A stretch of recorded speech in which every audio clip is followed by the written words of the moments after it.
Hello, everyone. Welcome back to Britton's Hangout Hour, episode 75.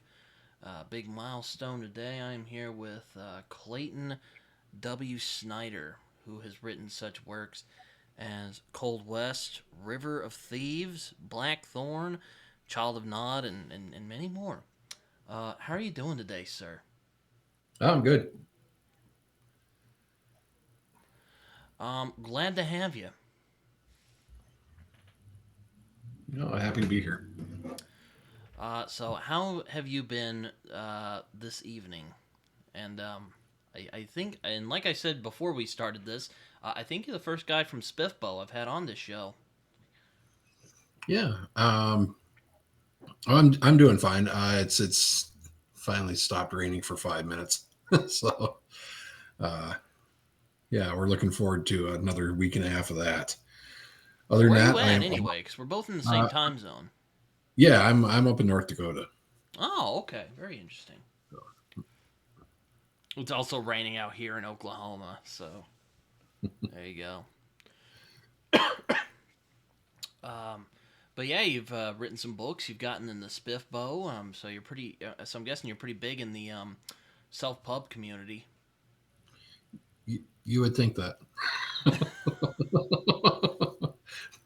my sales don't always reflect that. So, Fair enough. I mean, how does one get into SPFBO anyway? you really just you write a book and you enter it. If it's it needs to be a fantasy novel. It needs to be, there's some pretty small guidelines for it, but it has to be over, I think, 40,000 words, and it has to be, yeah, fantasy. And aside from that, you just wait for the opening window and submit it. So, your most recent work, or at least I think so, you can correct me if I'm wrong, but your most recent work has been Cold West, which I've seen Philip Chase and other people cover on their channels. That must be awesome. Yeah, oh yeah, it's incredible. Um, Cold West is actually, I had written that book about 3 years ago, and Well, I guess I mean you put it out, or well, hold on, let me look. When was this put out? On Goodreads, it says it was put out on leap year 2020. So, kind of oh late to yeah, the party, it looks like. yeah, yeah, it finally started getting attention this year. I think my most recent is my most recent solo is Blackthorne, Oh, and okay. What was that? that is a military sci fantasy, insectile cyberpunk, um, very violent, very fast paced. Um, it's got a little bit of everything in it, everything from insect based magic to giant mecha. So, So, you even got blurb here, at least on this copy of Blackthorne I'm looking at on Goodreads again. You even got blurbed by Michael B. Fletcher. That's pretty cool. I thought Beyond Redemption was a pretty damn good book. oh yeah, and Mike and I actually have written a couple books together. Oh, So really? yeah, we wrote Neuralska Groans, which was it's kind of a urban fantasy with a historical bent, and we wrote the last of the Manifest Delusions together. Oh, yeah, that's right. You did write that, didn't you? Mm-hmm. You helped write that. So, do you like the or do you like the Dark Tower since you wrote a fantasy western? Yeah, I really enjoyed the first book more than the rest of them, but for the most part, yeah, I enjoyed the whole series. So Oh, yeah. What makes the first book more like interesting for you? for me, I think it's the length and the fact that when King wrote it, he was still a student. He was still kind of learning, so he wasn't so locked into these rigid ideas, and it was very much experimental, and it was very, you can tell he was hungry when he wrote it because there's a lot of passion in the book and a lot of um, just risk taking that you don't see in later books. So, Well, it's interesting you say that because there's a lot of really crazy shit that you don't see in a lot of fantasy in the Dark Tower. So, mhm. Yeah, Yeah, I mean, there's a absolutely. crazy talking train that likes riddles. I mean, I don't know if you can get crazier than that. Yep. Yeah. Yeah. The first three books are probably just classics as far as I'm concerned, and then from there it's a little bit.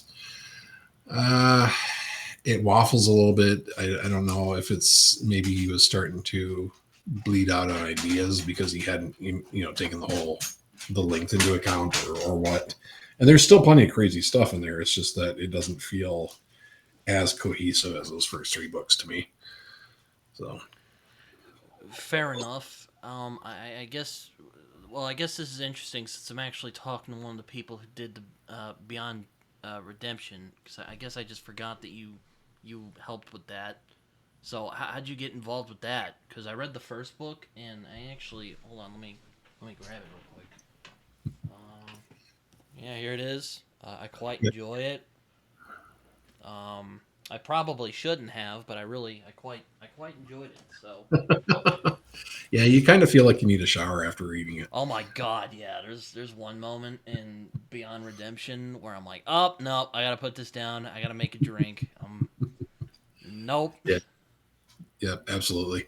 I got involved because like I said, Mike and I had written Earl's Good Groans together, and that really worked. The actual process and the working relationship there worked out really well. And I think for Mike, it was a matter of he had waited or he had been kind of stuck on this idea for so long for the last book that it was almost like a roadblock. So he brought me in, and we just kind of I threw ideas at the wall, and he fixed them. So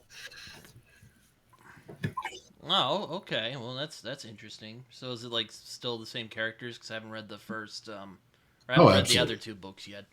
yep, it's still Witch Jig and Stellan and Bedect, and yep. I see. So I get a question I like to ask writers when I get on the show is, like what?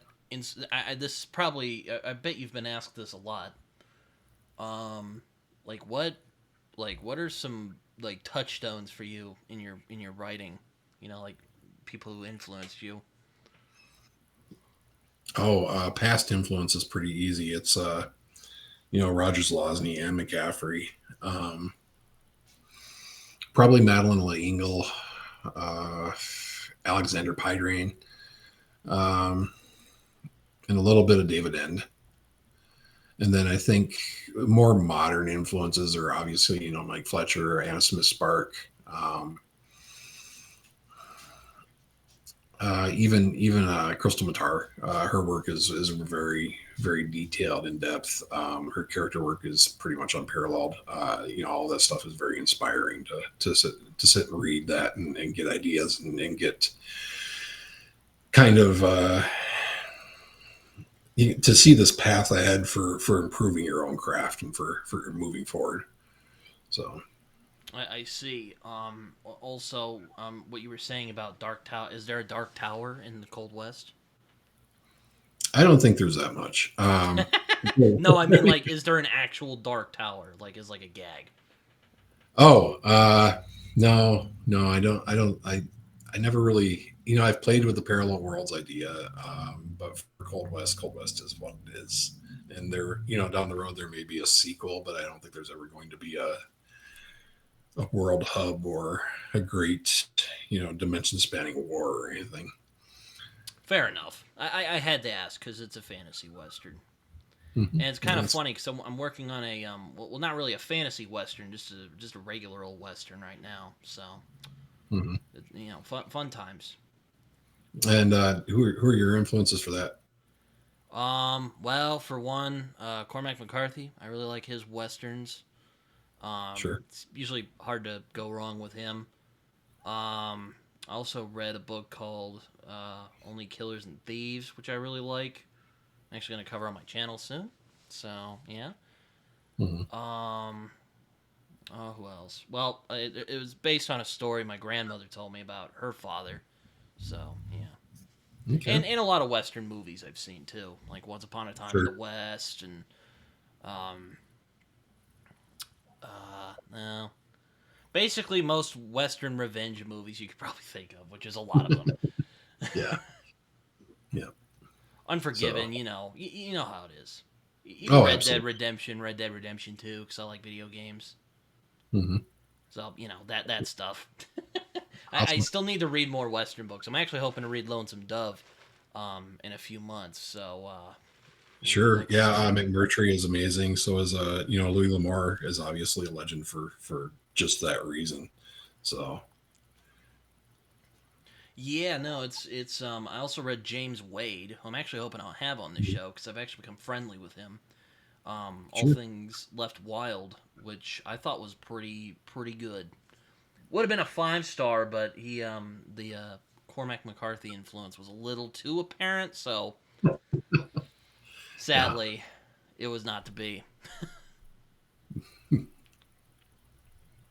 Um, but yeah, it seems you've written a lot. Like you got one with Michael R. Fletcher. Wait, how do you pronounce that? It's something groans. Norelska. Yep. Norolska, thank you. Norolska groans, and I always feel weird about co-writing because and well, I haven't really co-written a lot. I've co-written one thing with a friend of mine, but I find that what makes co-writing work when it does anyway is that the both of the writers have a very similar idea of what the story should be. So like how do you like work with that? Not I mean, did you and Fletcher have any disagreements when you were writing the third? Like, did he kind of chafe a little bit that you came on, or was it? No, no. I mean, he asked me on, Oh, okay. um, and yeah, it was. No, we never really had any conflicts. I mean, a big part of writing is leaving your ego at the door and realizing that your Like, ideas were don't there any always. times where he like would like email you or something and be like they wouldn't do that, or like this character wouldn't do that, like Witchtig wouldn't do that? No, not really. I mean, he might kind of course correct a little bit, and it wasn't so much as character stuff as it was plotting. Hey, this is kind of out of place here. This doesn't happen until this time, and that sort of stuff. But for the most part, we agreed on story path and characterization and all of that. So Mm-hmm. So like, what is your process for writing? Like, does it just like do you just find ideas everywhere? Does it just like pop in, or are you just always thinking about it? yeah, I mean, for me, typically they just kind of pop into my head, and then I start kind of messing around with them a little bit and seeing where they go. A lot of times, it used to be I try to write everything that popped into my head.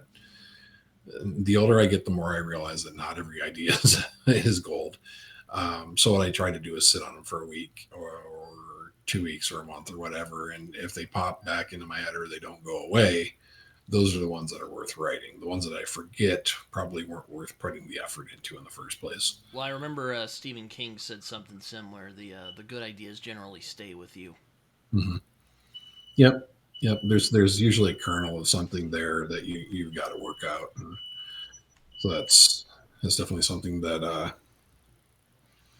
I've learned to deal with because I've got notebooks that are just half baked ideas that I scribbled down with titles and they don't go anywhere. So and that was eating up a lot of time and energy I didn't necessarily have. But now you're here, and you've found some success on the indie author thing because Mm-hmm. I'm still figuring this out. Yeah, the big thing is persistence. Persistence and just Mike has always said that for him it's being insane about the quality of your work.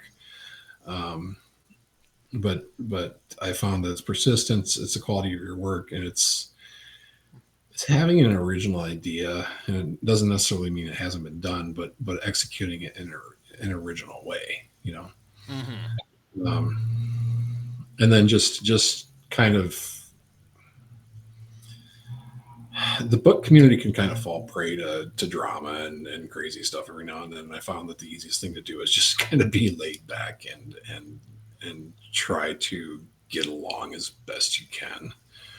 So, and all of that helps, as a whole. So, I mean, since you've worked with Michael Fletcher, who is technically a grim dark writer, I guess, Mhm. would you call yourself a grim dark writer, or would you say you're a dark fantasy writer? Like, how would you describe it? Yeah, Mike has always said that he never set out to write grimdark. He's always set out to write dark fantasy, and I kind of slide darker on the scale as far as I know. I'm trying to write tragedies, or I'm trying to write such and such a book, and this is just how it turns out. So yeah, right now I think my reputation is definitely as a darker writer, and I'm trying to course correct that a little bit with the next book, a little more audience friendly, a little more upbeat.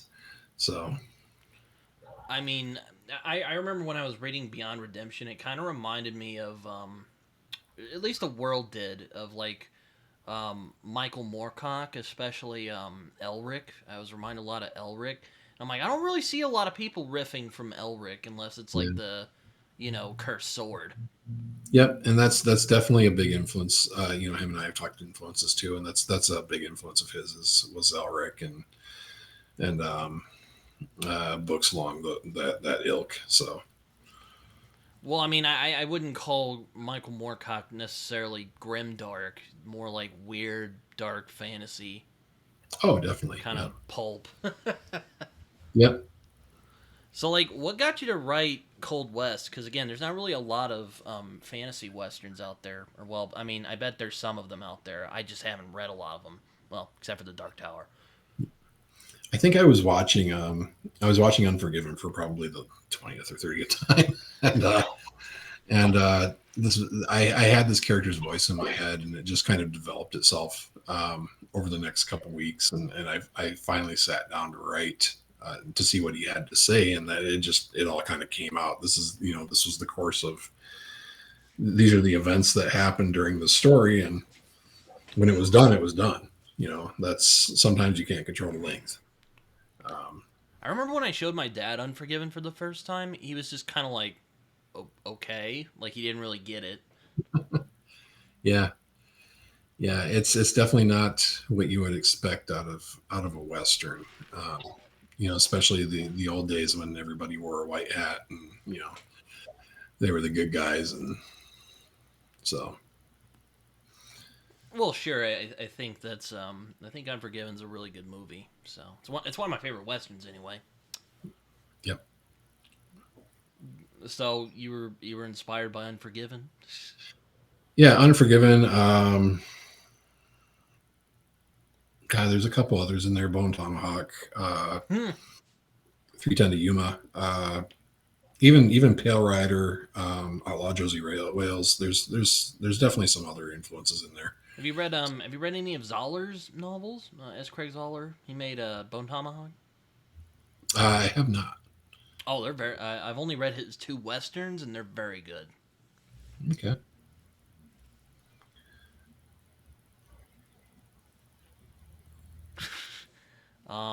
I thought Bone Tomahawk was an interesting movie. It's really It was violent.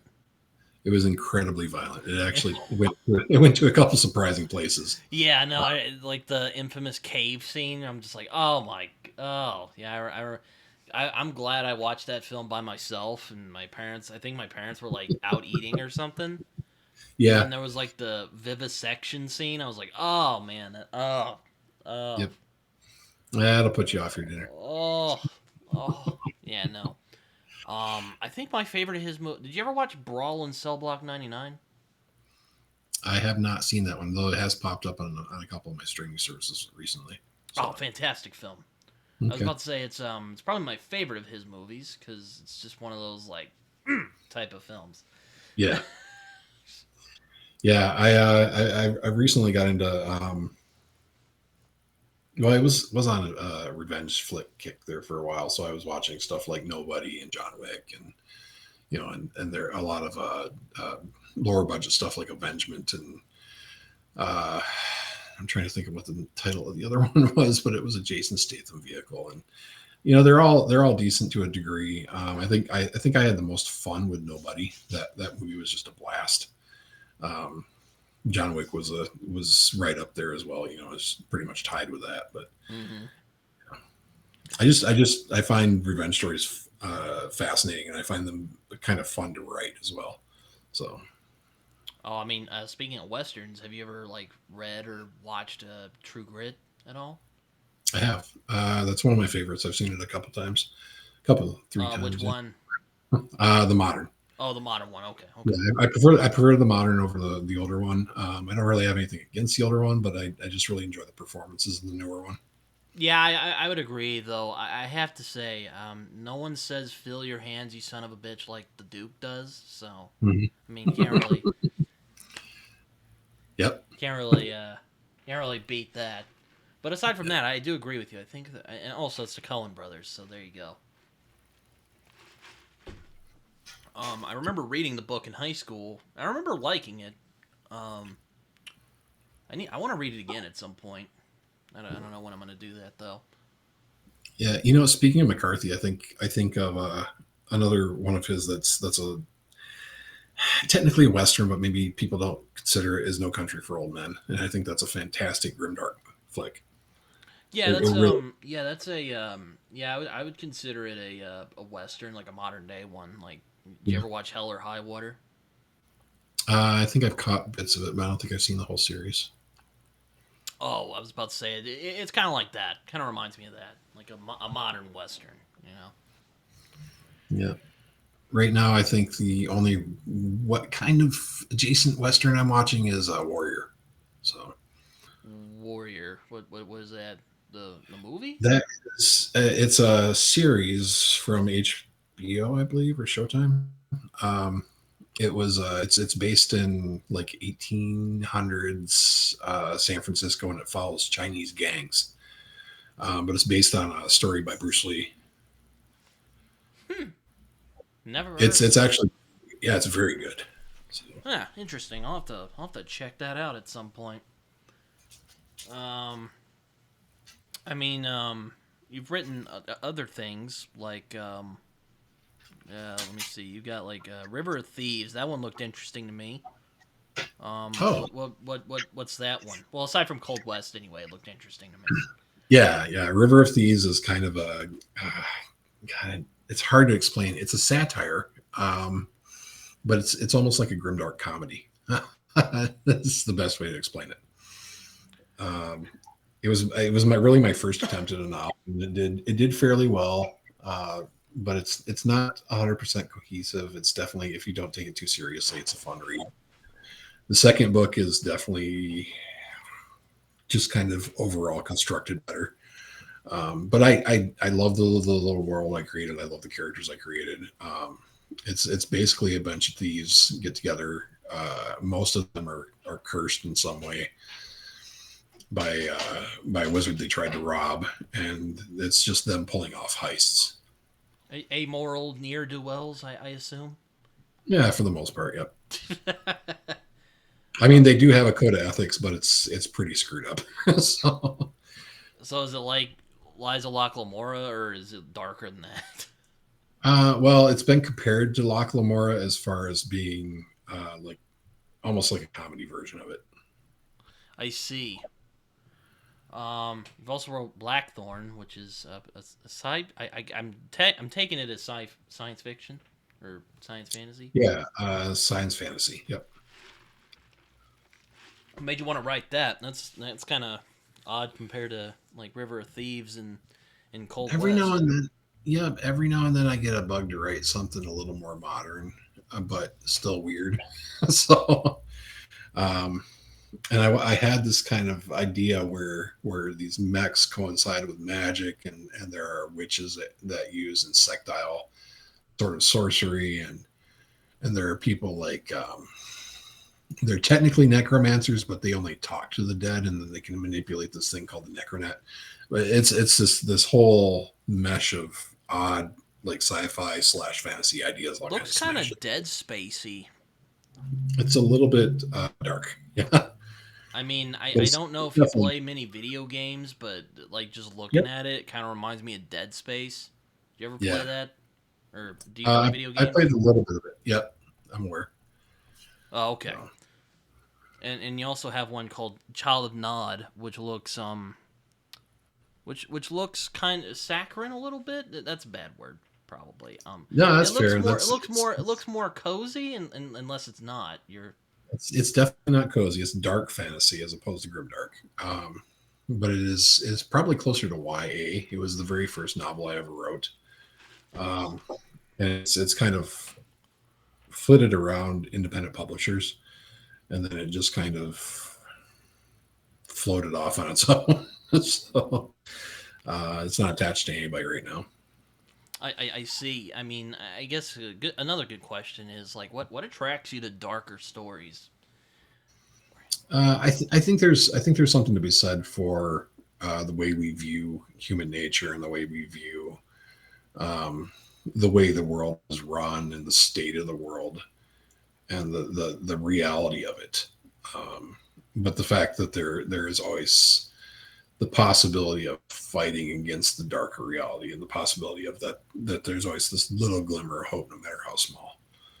So it's not necessarily a belief in nihilism as it is a belief in hope and the people that strive for it in spite of the darkness. It's an interesting take. You know, I actually made.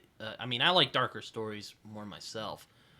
And I made a video the other day, kind of discussing why people tend to like darker stuff. Well, I mean, I was talking more about endings, but I was also talking about why people seem to get like a bigger emotional reaction out of like darker stuff than more lighthearted stuff, maybe. But I don't know. Yeah.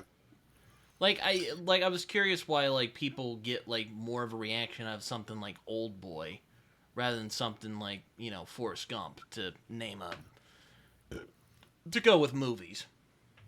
Yeah, I think there's definitely an element of catharsis to that. Um, people get the ability to put themselves in those shoes and maybe work out their frustrations or see somebody else working out their frustrations and be able to vicariously experience that. So Yeah, no, I mean, yeah, I agree with you. It was kind of the conclusion I came to, which is I find that people, well, it's like something Aristotle said. Tragedy breeds catharsis, and that's paraphrasing, but that's kind of what he said, and I agree with it. Yeah, for some reason. Now, do I think more darker stuff is inherently better than lighthearted stuff? That was kind of my contention with that video, but yeah, for some reason, I don't know why, but it just seems that people get like a bigger reaction out of, or well, I won't say I don't know why. I can understand why, but I guess I just don't know how that makes sense, if that makes sense at all. yeah, yeah, and I think it Now I could depends. I just think mark it to like human beings are weird, which is just, but I think that's kind of a cop out. yeah, and I think a lot of it depends on your life experiences, where you are in life, your past, any of that stuff. Any of that stuff can contribute to how you're viewing, because art at the end of the day is subjective, right? Yeah. So yeah, so all of that is going to affect people differently. Well, yeah, you know, and you know, you were talking earlier about writing stories where there's still that little bit of hope, even when it's small. That I guess that's why I like stuff like The Road, or going back to movies. I really love Seven, Mhm. which even though it's like a really dark film, I feel its message is still hopeful at the end. It's like Morgan Freeman says at the end of that movie, "The world's a fine place and worth fighting for." I agree with the second part. Right. Yeah, yeah, yeah. So yeah, your work sounds like something I would check out. Okay, a good deal. Um, yeah, I've got. I'm trying to think if that's all of my novels, and I know there's a little bit more out there, but there was the Infernal Machine, which was sort of gothic steampunk. Very hard to describe what that thing is. So Huh. Sounds interesting. Also, see you have the Obsidian's Psalm, which Obsidian Psalm is an extremely experimental, very grimdark book. So, I see.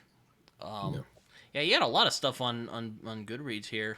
Like, yeah, there's Manifest Delusions here, and okay, now I'm in the anthologies.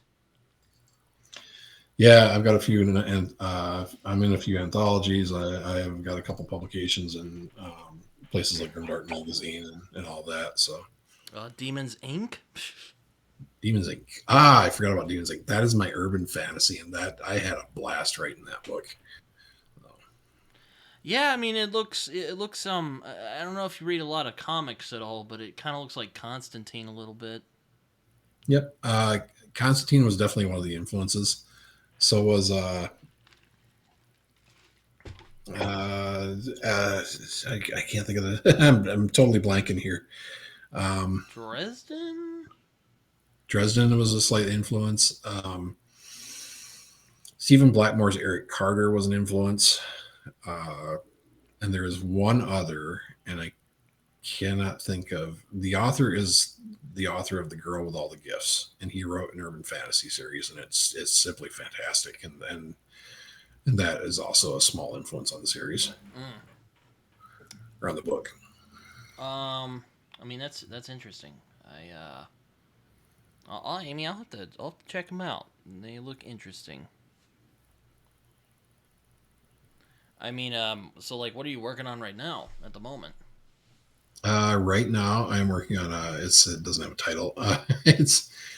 It's a story about an escaped slave who is in this fantasy world. He's basically part of a penal legion. So you commit a crime, they send you to Lighthearted prison. stuff, I imagine. Yeah. You commit a crime, they send you to prison.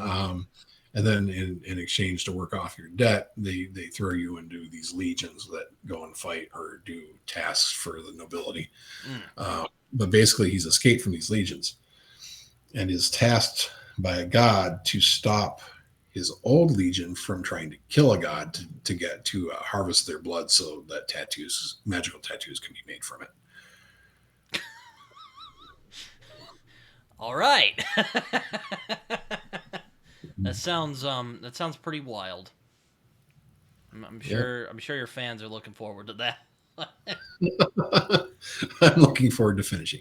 uh, So, it kind of sounds like well, when you said an escaped slave, I was thinking like, like I don't know, antebellum Alice in Wonderland or something. oh yeah, it's more of a Roman type conscript sort of situation. Oh, okay, yeah, I hear you. Yeah, it's a so it's kind of like a well, when you said penal colony, I thought like Australia or something. Sure. Yep. The camp or the prison is situated in the middle of this vast desert, and that's how they kind of keep them separated from everybody. Then again, I'm not So very familiar with Roman history, so I could be getting yeah, details wrong. I mean, it's just kind of very tenuously attached. So I hear you. You were inspired. You wouldn't say you're an expert. I hear you. I hear you. yeah. So do the Legion go after him, or are they just like, screw him? He's probably gonna die out there. Well, it's kind of a they left him for dead, so Oh, they're off on their task, and his job is to catch up with them and somehow stop them. So so like, is he trying to like? Well, I mean, you don't have to spoil if you don't want to, because that would be awkward if you spoil the whole thing on this podcast here. right. So so what is he like trying to go away, and the god's like, no, go stop them from making their evil tattoos.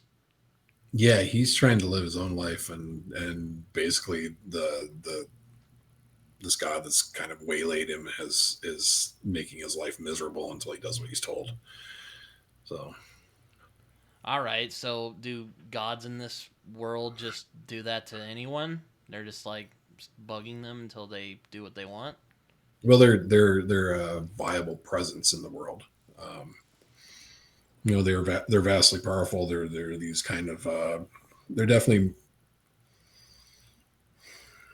divine in a way, but they can still be killed. They can be hunted down. They can be harassed and so on. Uh, there are certain things that kind of keep that from happening to a degree. Um, So, like, what makes them gods and not like, I don't know, uh, just like really OP like wizards? well, that's definitely the question that's in the book. So Oh, okay. that's So that where all we're right. addressing. That's I'll take the hint. I'll take the hint. um, but yeah, no, it's interesting. I mean, are there other genres you would like to work in? Because I'm always curious when I meet like indie authors and well, I mean, I haven't met a lot of trad pub authors yet. Well, let me think about it. I've met a couple, but they haven't come on this show yet. So Uh, yeah, I think eventually I've got a sci-fi novel I've been kind of tinkering with, and it's not. I think I maybe 10 or 15,000 words into it, but um, so that's definitely on the back burner, and it's something I keep going to whenever I get blocked. Uh, and then I had an idea for a mystery novel or kind of a crime novel, and I'm not really sure if that's ever going to go anywhere, but it is kind of fun to play with the idea every now and then. yeah, I mean, I guess I ask because I'm always I know as a writer myself, I would just get bored if I wrote in one genre all the time. Mm-hmm. And I mean, You, hey, if you, people like writing in the same genre all the time, that's great. But that's just I just kind of would get bored if I did that. I don't know if you yeah. feel similarly, but I don't know if I get bored I'm so I'm much always as curious it's, what other authors think. yeah. Yeah, I don't know if it's so much I get bored as it is. It's kind of a craving to do something slightly different, or you get this idea and it won't let you go. So no, I've got to write it this way. That sort of thing. I see. Um, I mean, it's. So, well, you mentioned Zelazny earlier, and that's an author I've Mhm. wanted to try for a long time. Like in my fantasy authors, I like really need to try. Like Zelazny's like second, and like Ursula K. Le Guin is like number one. I just don't Yeah, know where to. I don't know where to start with Zelazny though. Zelazny is really easy. Either Lord of Light or the First Chronicles of Amber. He writes short books that pack a lot of punch. For the size of that book.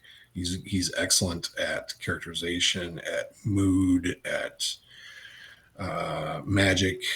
Um, he's just kind of an all around talent, and the fact that he's able to do that in such short novels is amazing.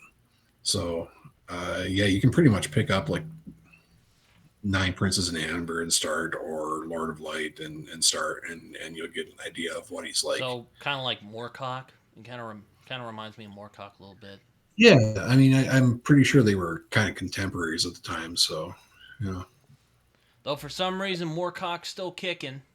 I mean, long life and all that, great. But Yeah. that's actually one guy I would love to talk to on here, Michael Moorcock, just to pick his mind about Oh yeah. what he's doing. I actually was friends with him on Facebook. He was under an assumed name. I didn't really talk to him though very much because like I was too nervous. Sure. That makes perfect sense.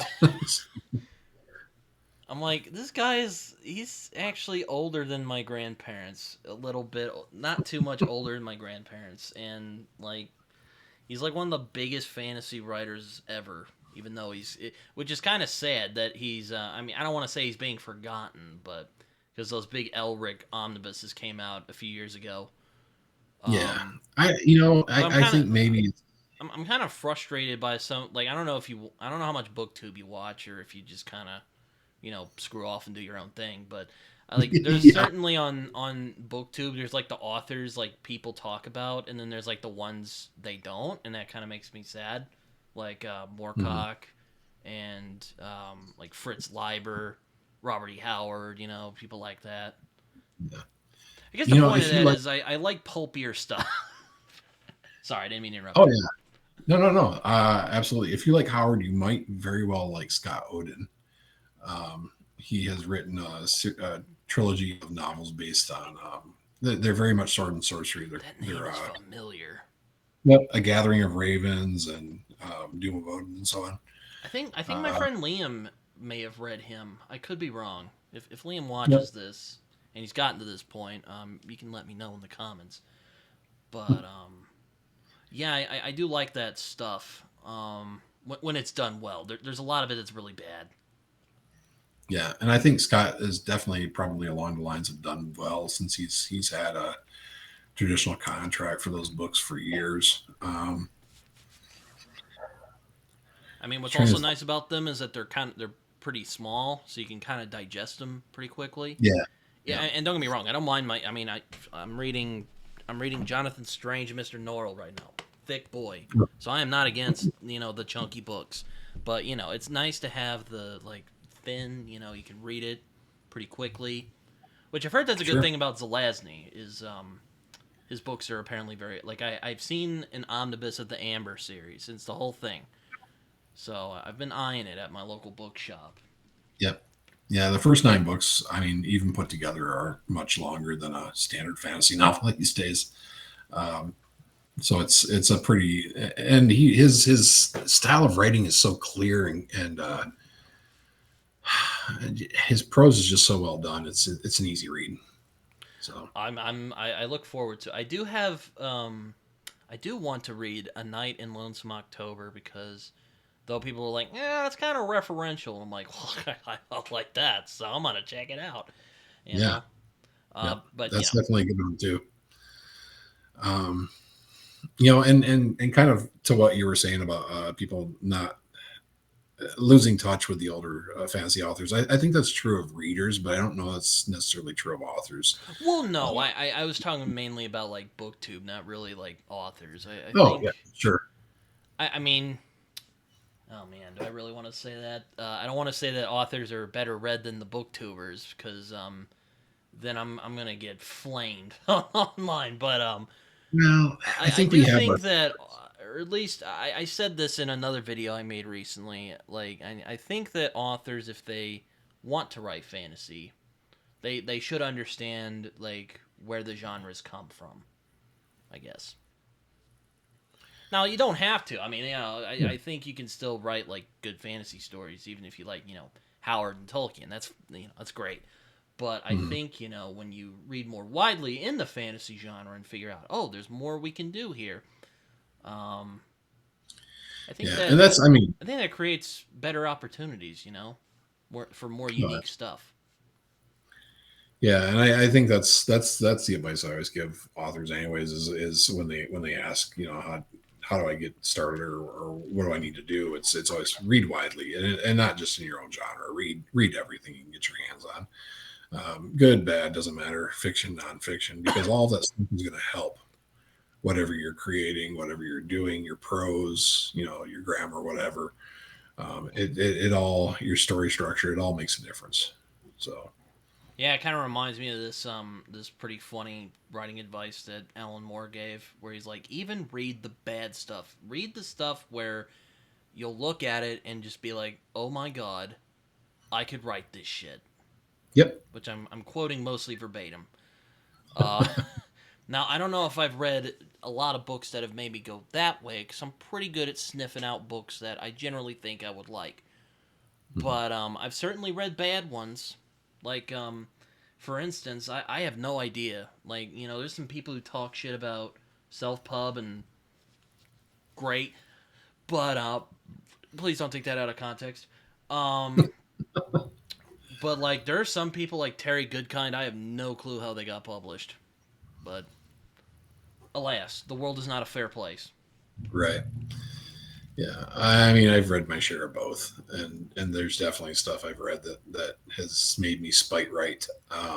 There's and it's fallen on both sides of the spectrum. It's been in traditional and indie, so it doesn't really. I mean, Well, I no, don't I think. mean I've read some, or well I've read bits of indie books where I'm like, not feeling it today. Mhm. Or that doesn't look very good. But it's I don't tend to talk about them because like I don't know, it's kind of weird. It's like um when you do a like if I did a negative review of an indie author or book, it kind of feels like I'm kicking a dog or something. Like it's just at least with traditional publishing, it's like, okay, this went through the process, so I feel a little, not that it doesn't go through the process in self pub, but like Mhm. this goes through like a process, and they really get anal about it, so I feel a little better criticizing it. Yeah, I I mean, I mean, try to be honest with there's my opinions, but it's I think it's yeah, there's definitely there's definitely that level of brutality on the self pub side too, just simply because we have to answer to ourselves and our readers, and there's nobody in between to kind of shelter us. There's no shit umbrella for us, you know. If somebody's going to take a dump on us, it just hits us directly. So we have to be really kind of psychotic about the way about quality and everything else. So I mean, are there indie books that you've read that you were like, damn, that's some good shit right there? yeah, Crystal Matar's Legacy of the Brightwash. She wrote that book as a debut, and it still blows me away. Hmm. I cannot believe the quality of that book. Yeah, I mean, I've been trying to dip my toes more into self pub. Like, I just recently read my friend Joe Burns' Wistful Ascending, which I thought was a really good book. Surprise.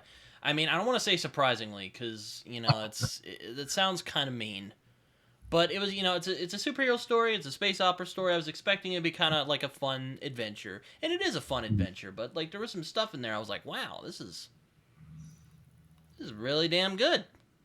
This is even Yeah, better than I was expecting. So yeah. good job, Honestly, I Joe. think If you watch this and you get this far, good job, Joe. right. So I think the advantage that indie has is that we're allowed to take bigger risks.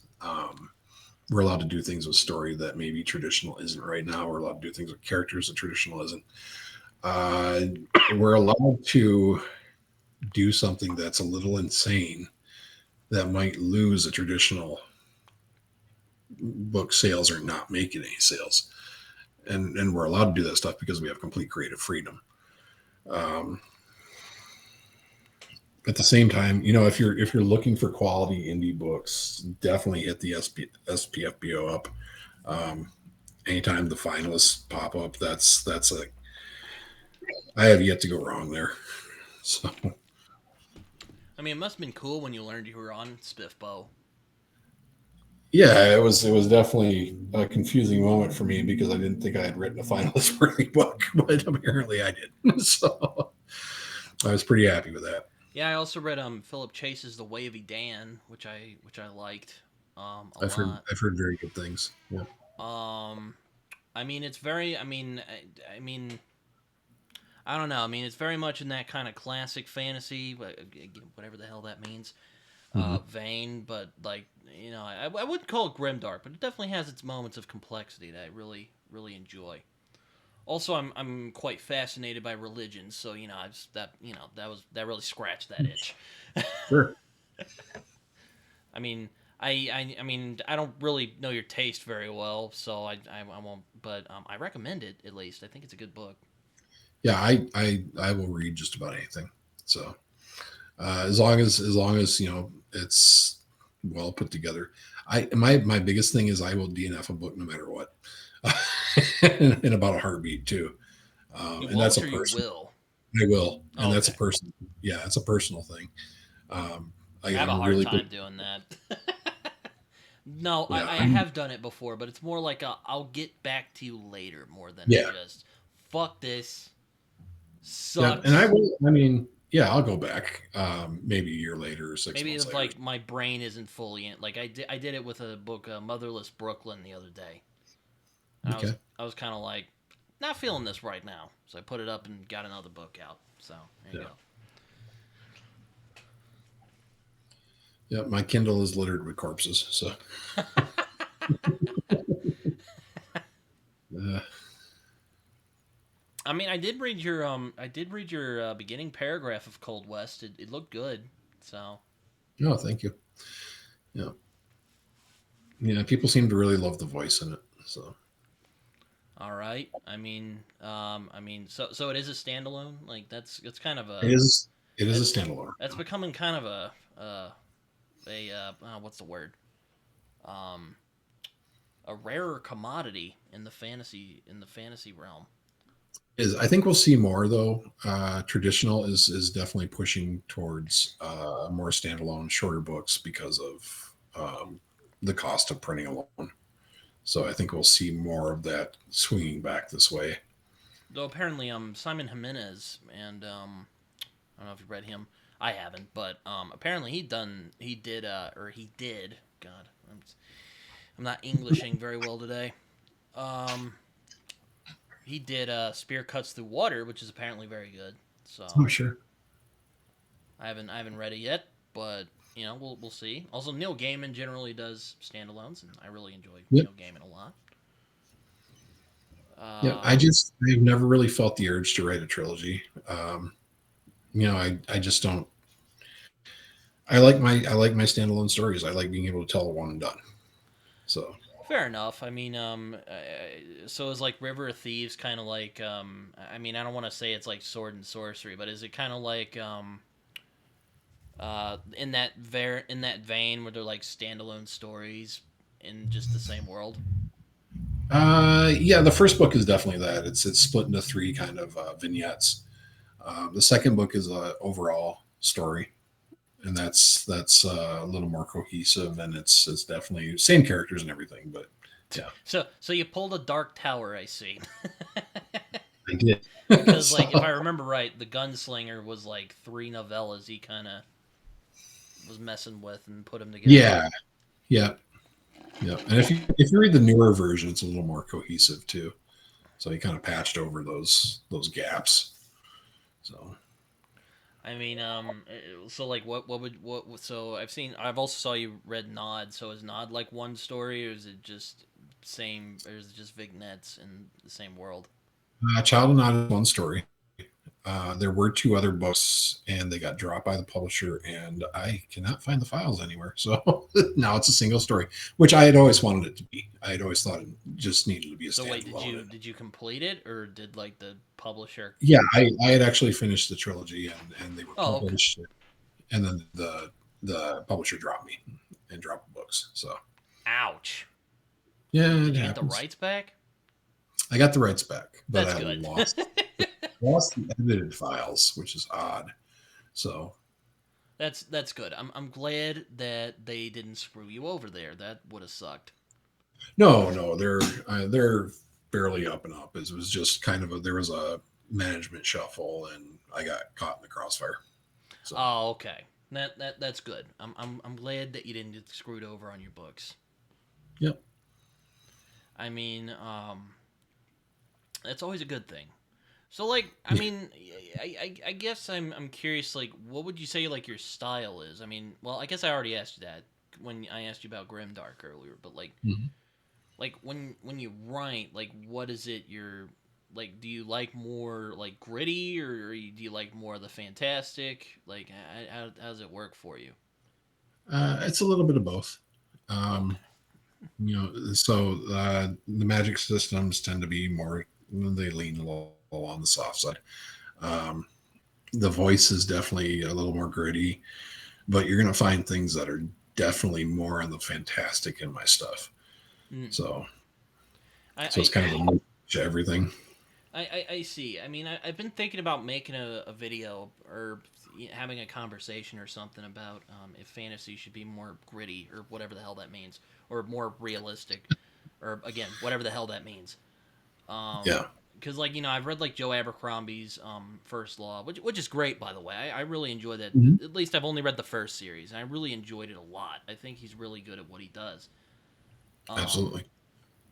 um, Though I would be like, well, if you consider that grimdark, then I think you would consider Conan grimdark because Conan it's very similar. Like, not really the style's a lot different, but the Yeah, I don't know tone.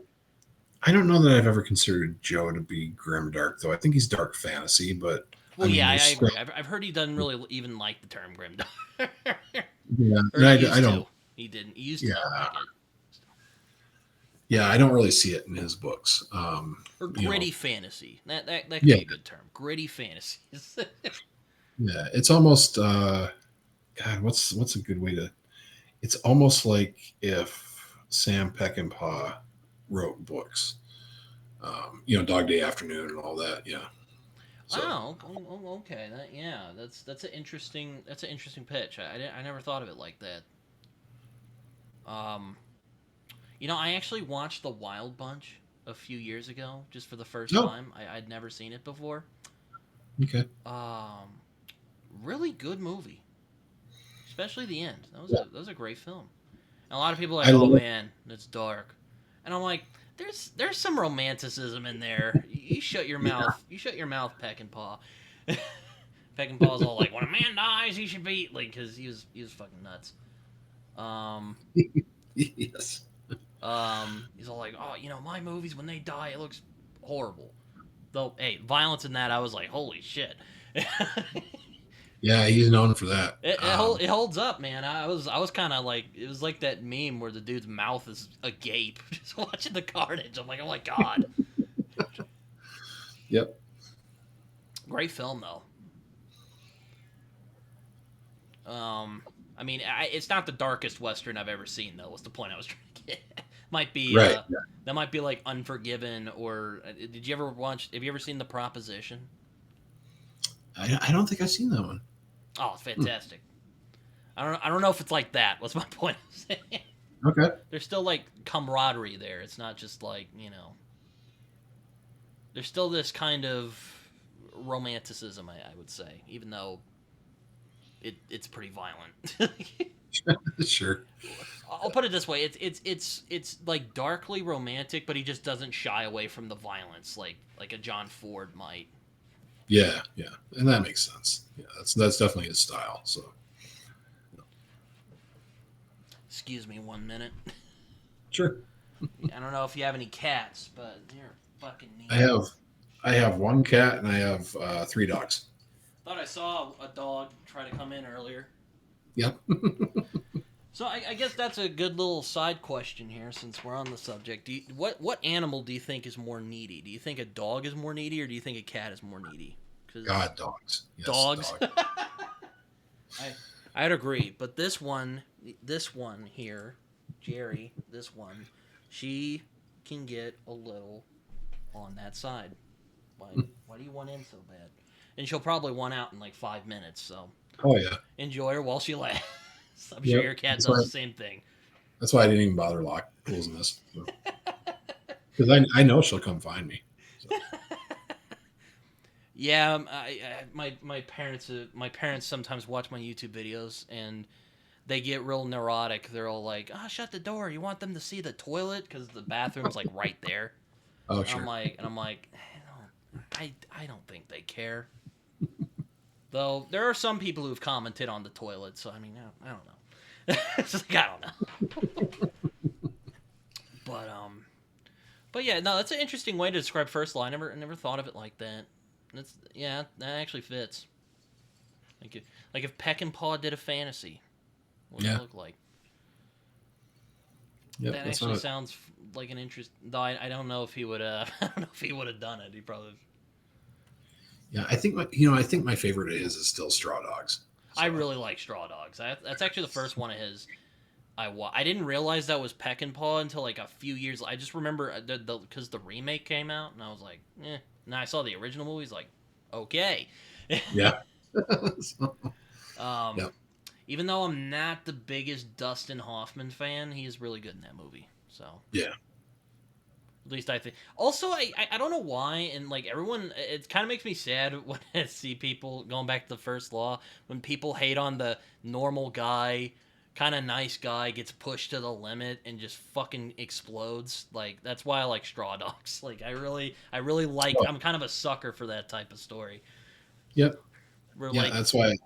where like the nice guy who like wouldn't hurt a fly finally is like, you know what, fuck this. Like these guys are pushing me around. I'm done with this, and he just starts freaking out. Yeah. I don't know if there. I'm sure there's other stories like that. I haven't read them, but well, First Law does it with Major West because like bites off a dude's nose. Yeah. Yeah, and Jezel to a degree. Oh well, Giselle wasn't really that nice though. No, I mean he's an ass, but he's also just a normal dude, and he's just trying to get by. Oh yeah. Okay, yeah, I'll give you that. He definitely has the He's one of those guys like he's talented, but he's just lazy. He's just Yep. Waste of potential. So like he'd rather just goof off, play with his cards with his bros. You know, I'm like, okay, fine. He was a jerk, but like I remember when I read The Blade itself, I'm like, he's not that bad. He's kind of a dickhead, but like he just wants to hang out. All right, he just wants to do. Yeah, thing. They're technically worse characters. They're worse people than him. In terms of like smug like satisfaction with themselves. Oh yeah. Well, I would say maybe Baez, but like Baez is like the 180. Because at first you're like, who is this guy? And then you're like, oh, no, he's bad. He's bad. He's a bad man. So that other book you did with Michael Fletcher, Neroika Groans, did I get it right this time? Norilska. Yep. Norilska. Have to go more Russian. Damn it. Anyway. Right. Is that a reference to Titus Groans? Because I'm actually hoping to read that sometime this year. Or did you just like what is that book about? It's actually a line in the book about how the city gets so cold it makes these noises that sound like the groans of the dying. Okay. but yeah, the book is about it's kind of an alt history fantasy, and it's set after the Russian Revolution and technically after the First World War. Okay. And it's placed in this city named Norilska, which is kind of this mining capital, and that's based on a real place in Russia called Norilsk. But it follows two characters. One is Gendy Antonov, and he is kind of a down on his luck factory worker with PTSD from the war.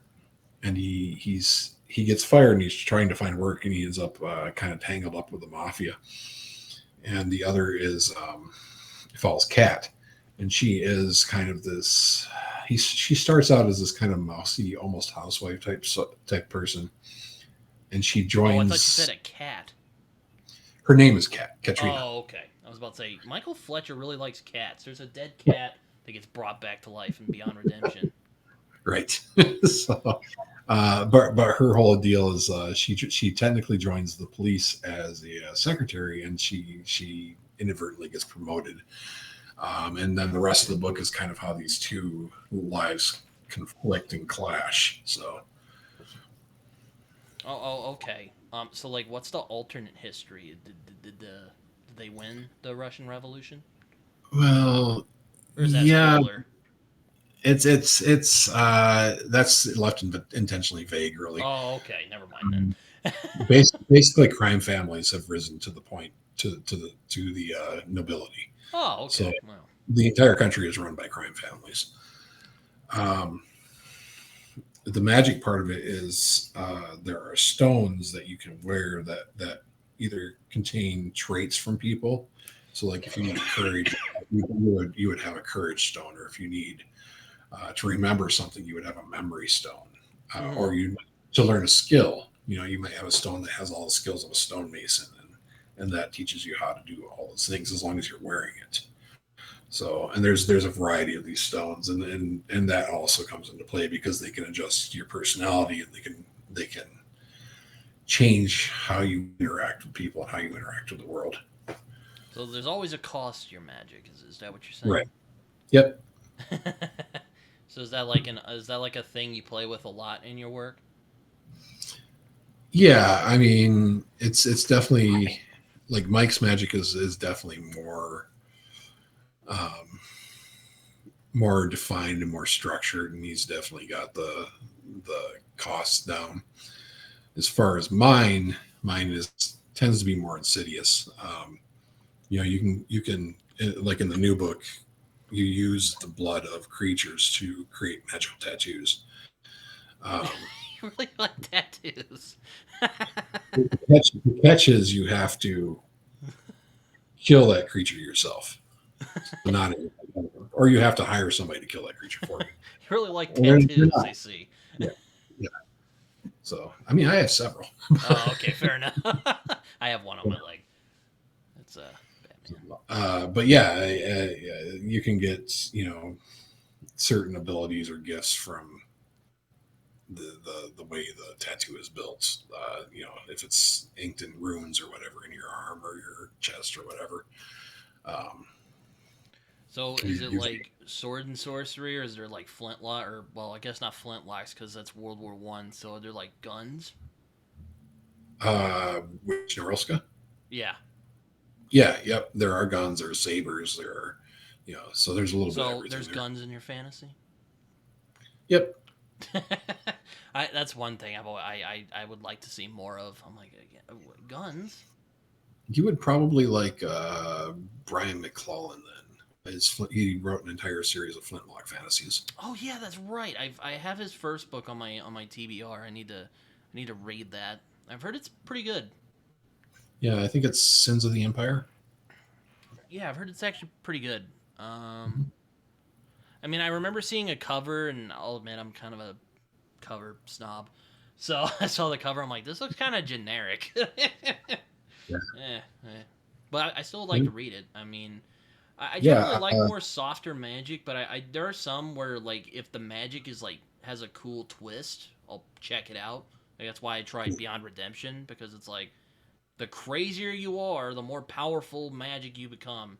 Except if you go too crazy, it'll Yeah. eventually like they'll kill you. Like your like reflection people will kill you. I'm Or like, dude. whatever. Yeah, as soon as you hit the pinnacle, anything can happen. So, I'm like, I want to see the apocalyptic like mental illness. What does that look like when you've like Madhouse? Is it just going to turn into Apocalypse Wonderland? That's what I want to know. But I I've can't spoil the third book. I'm sure I'll figure it out once I get to the other two of the Beyond Redemption books. Yes. You will have a lot of questions answered. So, But no, it's just like but it's the same thing with the McClellan book. It's like, isn't it like they huff gunpowder, and that's like how they do the magic? yeah, yeah. I mean, it's basically they use the gunpowder like cocaine, and then they can send You balls and see that now? vectors. They just Yeah. sniff it, and then they just start like flinging spells. Yep. And from That's what I understand, there's like bullet bending in there, like unwanted and that sort of stuff. So it's one of those. Again, I don't know how many comics you read, or I don't know what if you read them, but yeah, like I think the Wanted film is actually better than the comic book. that's what I've heard. Yeah, I I think it haven't read is. Plus, I I haven't read thought the the like superpower to I thought the like fraternity was a lot better than that. Like they're just like assassins with like weird powers, like stress powers or whatever that was, and they can right. like bend the bullets. I remember being an impressionable kid shooting my airsoft guns. I tried to do that. It didn't work. I Right. was like, dang it. Well, But yeah, my dad was like, "What the hell are you doing?" I'm like, I saw it in a movie. It's fine. Uh, it's a solid flick though. yeah, But yeah, your but yeah, your magic has a price. It seems.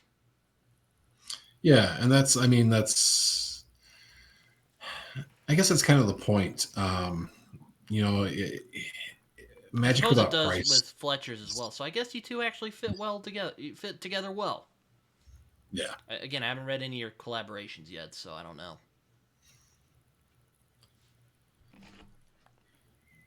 yeah, we've had good feedback. So Yeah, my friend Epic from Epic Tales is a big fan of Beyond Redemption. He's looking forward to reading the third one. Oh, good. Okay. So yeah, though if I remember, I think it was either him or Dan from Black and Blue Collar Reader, but I think they were nervous because there was another writer on there. So no Yeah, offense, I hope. no, no, I get that a lot.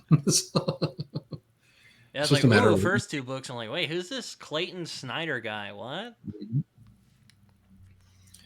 Well, it should be a good sign that Mike thinks I'm twisted enough to write with him. So, Yeah, I mean, so I actually started talking to Michael Fletcher, mhm. while I was reading Beyond Redemption, and I was like, I tried getting him on the pod. So, do you know, like, because like I've seen the covers. So did like he didn't get dropped by a traditional publisher or something? So yeah, the first book did well enough that he was asked to write a sequel, and then the second book didn't have enough sales, so they dropped him, kept the book, and he wrote a third that's a standalone outside of the trilogy, um, and that got published with Skyhorse, I believe. And then we finished out the trilogy with Manifest Delusions, or with War to End All. Was he So able to keep the rights and all that? he is actually waiting to revert the rights on most of them, I think. You know, I was reading this. I'm like, damn, I didn't know Canadians were could be so vicious. Damn, always like so nice in the movies. But I digress. Yeah, Um, that must have been weird when he asked you to come write with him on Manifest Delusions. yeah, it was surreal to say the least. I've always admired Mike's work and his work ethic and just his imagination. I mean, overall, the guy's kind of a genius. So getting asked to work with him was kind of a bonus to my life. So I'm sure you got more readers after that. yeah. Never mind. I stand corrected. Yeah, it's odd. A lot of times, if you see one of our books come up, you'll see it listed as Mike Fletcher wrote this or Mike Fletcher did that, and it's very much and yeah, Clayton Snyder's there too. So Just like there's the other guy. yeah, Well, yeah, I mean, again, I don't know if you use Goodreads, but it credits you both on the third one. yep, yep. And I stay away from Goodreads. I don't read it. I don't really care for it. It's not really for authors. So I think it's more for readers. You know. So Well, I mean, I've been on there for a while, so yeah. yeah, just to save my sanity, I deleted my account a while ago, and So it's you don't read like bad reviews and stuff like that. you don't read reviews. That's good. that's Yeah, probably and that's probably for the best. it keeps me sane. So yeah, you start getting caught up in everything that people don't like about your book, no matter how many positives you get, and it becomes this kind of self perpetuating misery cycle, and it's just not worth it. It So must have been fun writing the mental illness magic though, because that's what yeah, I I wanted mean to interrogate Mike about. Like, where the hell did you come up with that? the DSM-5. So That's yeah, kind of genius. I'm surprised no one thought of that earlier.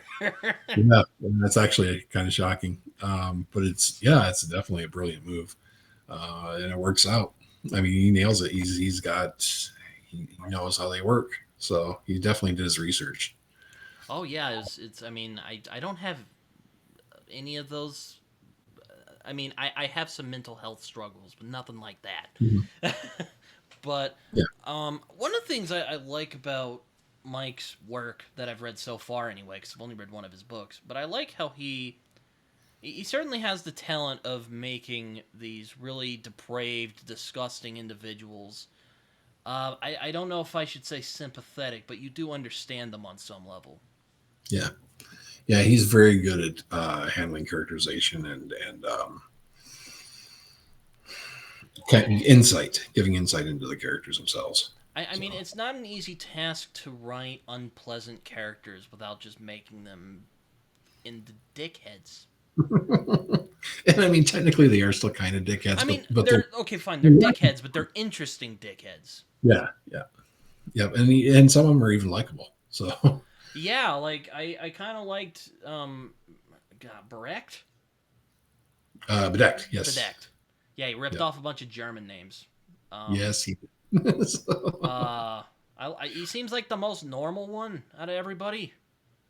Well, I mean, he's technically sane, right? I mean, he doesn't really have any of the. He doesn't have any Geffergeist powers.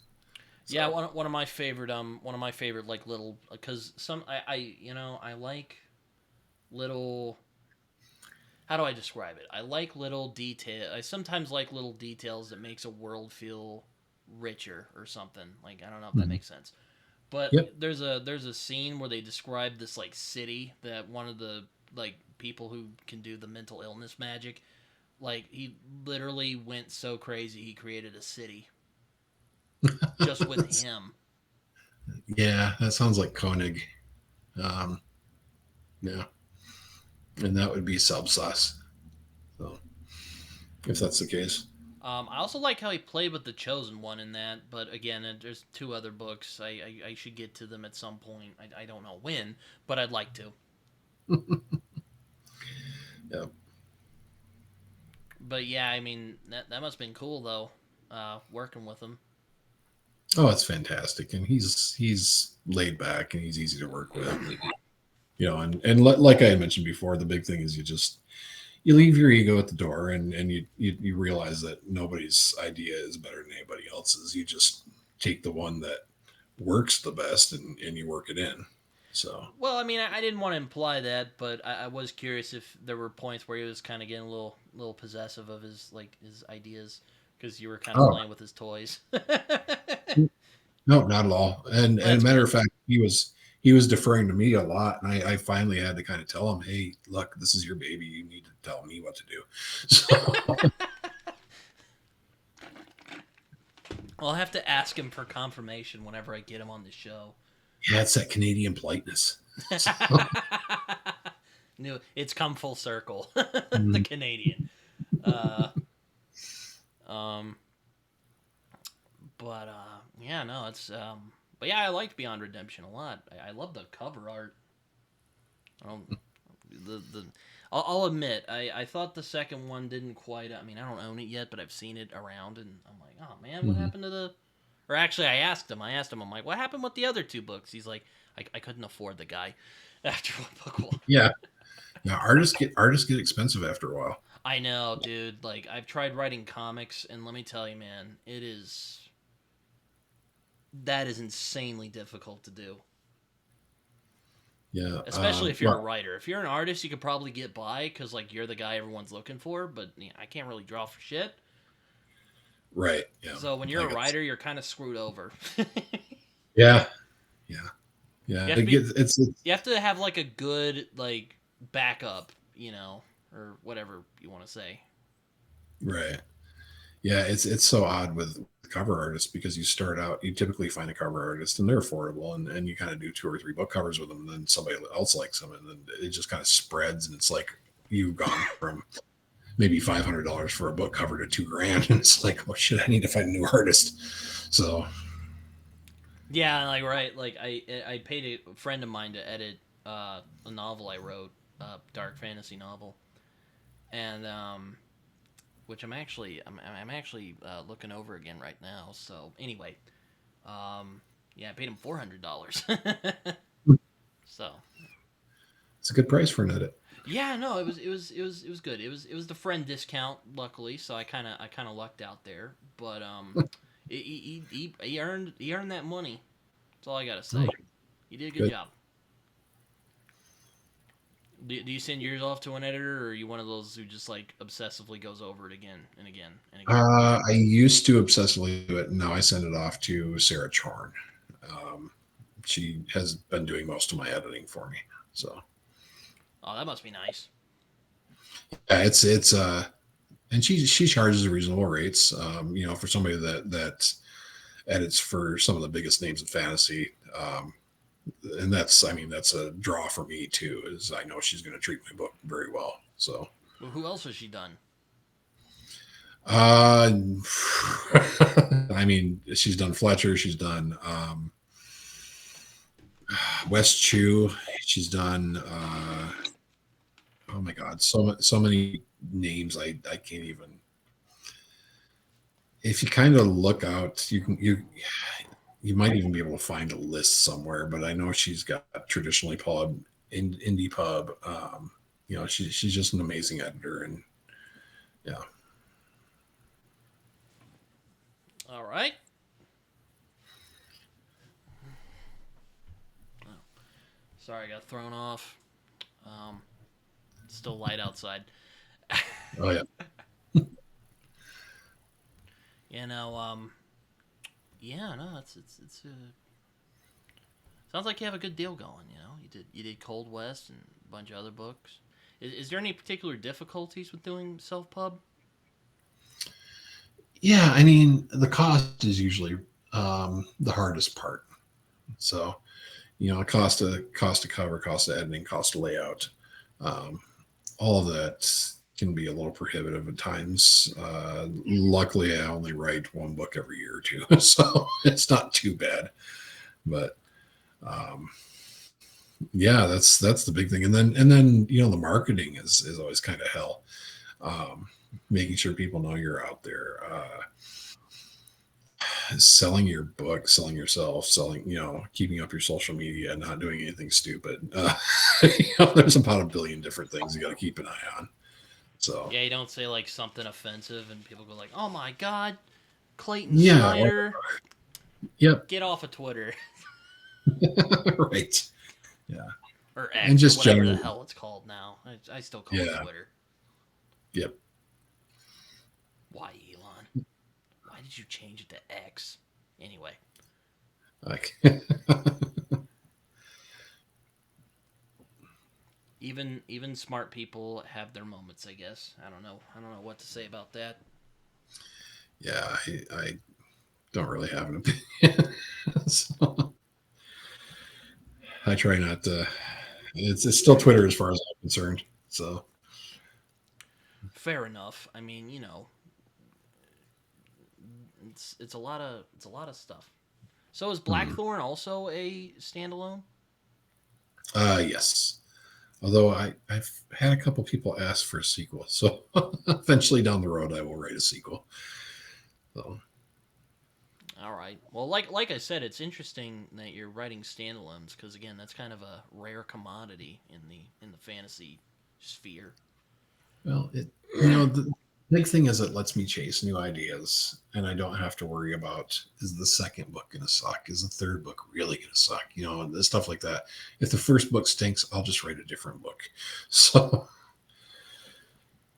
Fair enough. I mean, you wrote Cold West, and I saw Philip Chase actually cover it. I think that's what. Well, I mean, I feel kind of dumb now because I forgot you helped write the third Manifest Delusions book. But mhm. that was like where I first was like, hey, this guy sounds interesting. A fantasy western. That sounds cool. Yeah. So like, what's the magic in that? The magic of that is that there are two types of users. There are callers who can manipulate elemental magic, and then there are nulls, people who technically don't exist in the magical realm, and they can open gates into other places. Mm-hmm. They can also nullify the caller's magic. Mm, I see. So where did you get the ideas for that? I think my brain just kind of puked that up. So, All right, I'll take it. yeah. Sometimes there's no inspiration. Sometimes it's just something that pops into my head. So I see. I see. Yeah, that's a good way to put it. It's sometimes the brain just comes up with weird stuff. Mm-hmm. So like, what else are you working on at the moment? Right now, the only thing I have in the works is the untitled fantasy novel, which is going to be probably closer to a standard sword and sorcery fantasy.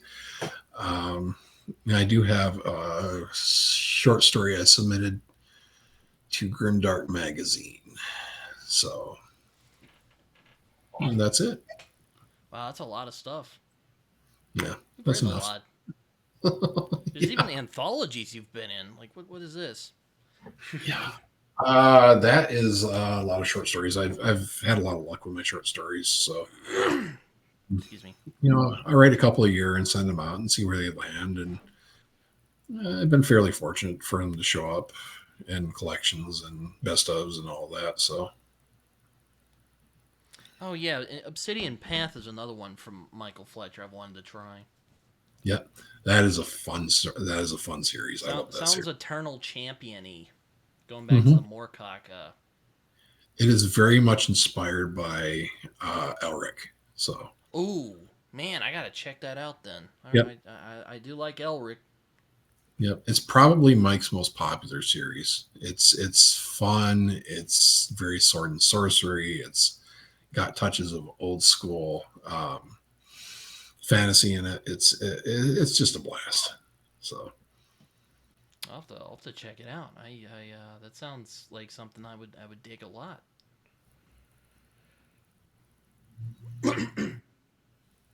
I mean, are there other authors you think are underappreciated on like the indie sphere or even in oh, fantasy? oh god, this would take me forever. Well, you can there name are a couple. You don't have to like go at there are all. so many. Yeah, I still think Crystal Matar doesn't get enough attention for her work. Nathan Hall wrote a book called An Altar on the Village Green that is just fantastic. It's got a very strong Dark Souls vibe.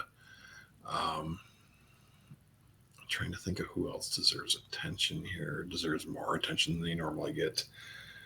Uh, if you like westerns, RDD Vance wrote his Ragged Company, and Aaron Cross wrote Where the Blood Runs Gold. Um, they both could use some attention. Uh, Sarah Chorn has written all kinds of emotional fantasy, very strong.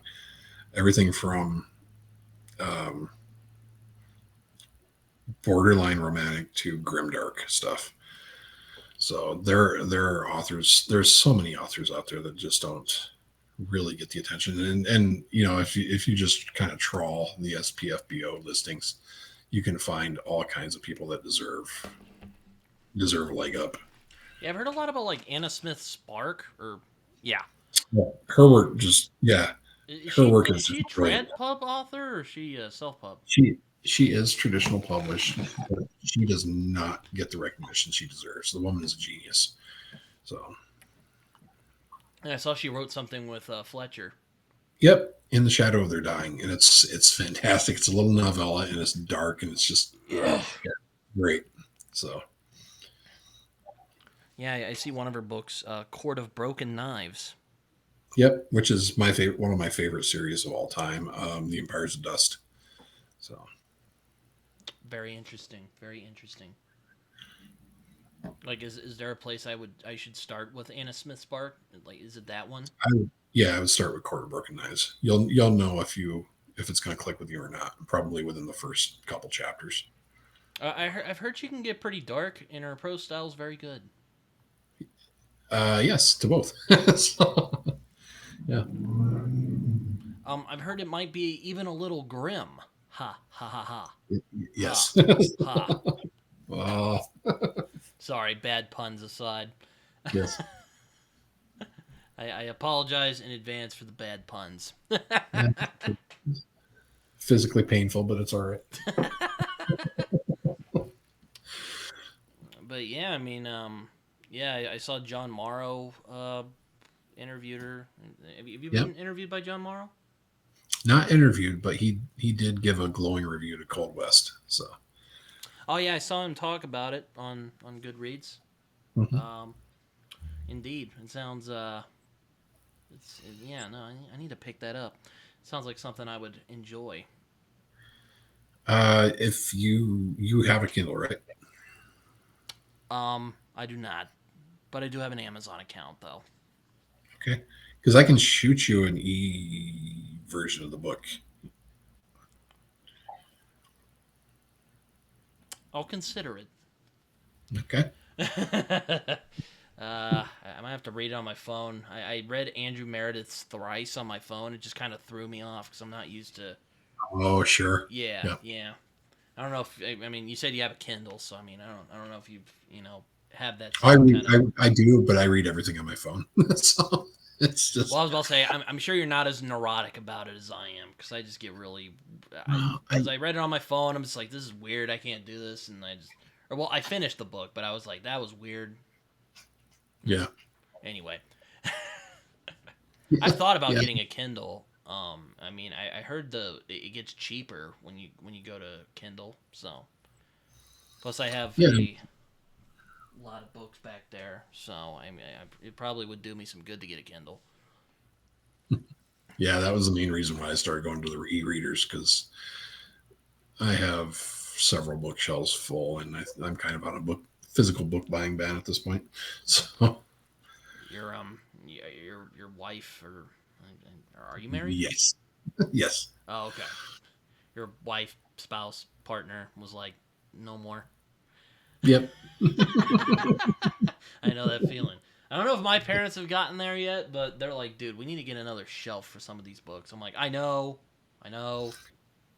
I just don't know where we're gonna put it. Yep. Yeah. It's The like, big thing is I just don't want the library crashing into the basement. So yeah, or like I have to go up to the ceiling. No, I don't want that. Oh man, it's but yeah, no, it's yeah. I hope to read more self pub. I actually have the Legend of Blackjack back here. I hope to read that soon. okay. I don't know when I'm gonna read that. Also Wick Wire Watch. I finally got that name right because I always kept getting it mixed up. Oh, fantastic. Yeah. I've heard that's a really good one. Yep. I'm guessing you've read it. I have not had the chance, but I know it's from one of our finalists. So yeah, I'm sure it's very decent. We've been So, on a Mike Molman show, Bold and Bolding. yes. Yep. Oh, okay, very nice. That must have been interesting. Mike's a character. Yeah, I like Mike and Roe. They were fun. So I've heard Roe is more about getting his books out there because Mike graciously provided me with 4 of his books. And he actually had this really great bindings for him. So yeah, that's a cool thing about indie authors. You get free books from them. That's one oh of the yeah. perks, I think. Yep. Well, Oh, Michael Fletcher's an exception. I had to buy Beyond Redemption. he's usually pretty good about that though. If you message him, he'll yeah. Yeah, maybe, but I'd feel weird about that though. Yeah. Anyway, I'm getting off topic. Um, but yeah, it seems like you've been really busy with your I have writing career. I have been very busy. I took about a year and a half off because I was starting to get some burnout, and I started writing again this month. So or towards the end of last month. Very good, very good, very good. I mean, I mean, I don't really know what else to talk about at the moment, but yeah. All right. Yeah, I uh, think we covered a lot of stuff. yeah, indeed we did. Indeed we did. I had fun doing this. Even sorry if I was kind of fumbling around there. Oh, no, no. Nope. That's good. That's No. good. I always enjoy doing these. Um, Well, I mean, as I like to do before the end of these things, if you have social media, you feel free to share them. Dogs. Yeah, I am on Twitter, and that's my main social media, and I'm just at Clayton Snyder too. Yeah, it's actually yeah, I think we both followed each other on there. I think that's how we Mhm. came across each other. But Yep. so just mainly Twitter. You don't have like a website or anything. Oh, yes, it's cw-snyder.com. Anything else before we leave? I don't want to leave anything out. Nope, that is everything. On Amazon. You can find all my books on Amazon. All right. Well, I hope you guys enjoyed this episode of Britain's Hangout Hour. I enjoyed it. Thank you, Clayton, for giving very much your time. This was nice. Yeah, thanks for Um, having me on. all right. Well, until next time, take care, everyone. I hope you guys enjoyed this chat. Check out Clayton's stuff. He's a pretty cool guy. Until next time. Later.